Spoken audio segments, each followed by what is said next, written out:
Hello everyone, welcome back to my mini vlog. तो पहले नमस्ते टू एवरीबॉडी।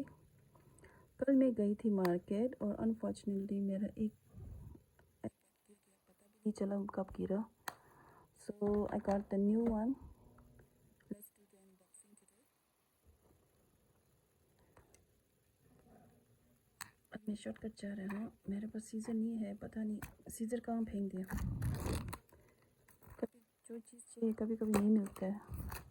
जब नहीं चाहिए तो ना तब पता नहीं मिलते रहते। सो आप देख लीजिए,